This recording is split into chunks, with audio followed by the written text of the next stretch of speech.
বাংলাদেশের সিনেমার ইতিহাসে যুক্ত হলো এক গৌরবময় অধ্যায়। বিশ্বের অন্যতম সম্মানসূচক, বিশ্বের অন্যতম মর্যাদাপূর্ণ ভেনিস আন্তর্জাতিক চলচ্চিত্র উৎসবের অফিসিয়াল প্রতিযোগিতা বিভাগে প্রথমবারের মতো জায়গা করে নিয়েছে বাংলাদেশের cinema the difficult ride. Rubaiyat Hossain পরিচালিত এই সিনেমায় অভিনয় করেছেন আজমেরী হক বাঁধন।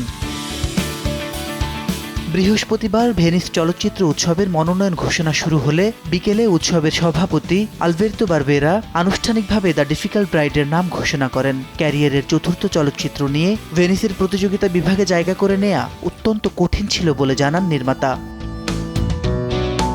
রুবাইয়াত হোসেনের ভাষ্য মতে, সিনেমাটি জমা দেওয়ার কিছুদিন পরই আয়োজকদের কাছ থেকে তিনি জানতে পারেন সিনেমাটি তাদের পছন্দ হয়েছে, তবে কোন বিভাগে এটি প্রিমিয়ার হবে সে বিষয়ে তখন কোনো তথ্য দেয়া হয়নি। তাই অপেক্ষা আর উৎকণ্ঠা ছিল শেষ মুহূর্ত পর্যন্ত। অবশেষে জানা গেল ভেনিসের অফিসিয়াল প্রতিযোগিতামূলক হরাইজন বিভাগে মনোনয়ন পেয়েছে দ্য ডিফিকাল্ট রাইড। এটি বাংলাদেশের চলচ্চিত্রের জন্য আরেকটি আন্তর্জাতিক মাইলফলক। এর আগে আব্দুল্লাহ মোহাম্মদ সাদের, রেহানা মরিয়ম নূর কান চলচ্চিত্র উৎসবের অফিসিয়াল সার্তেরিগা বিভাগে নির্বাচিত হয়ে ইতিহাস গড়েছিল।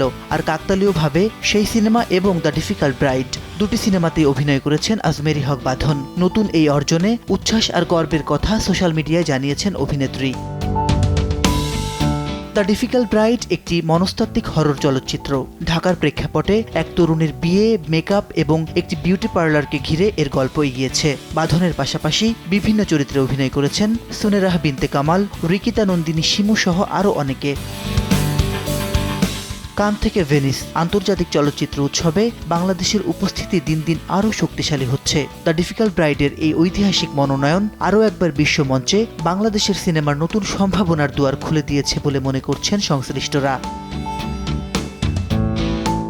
মাসিদ রনো, সময় সংবাদ, ঢাকা।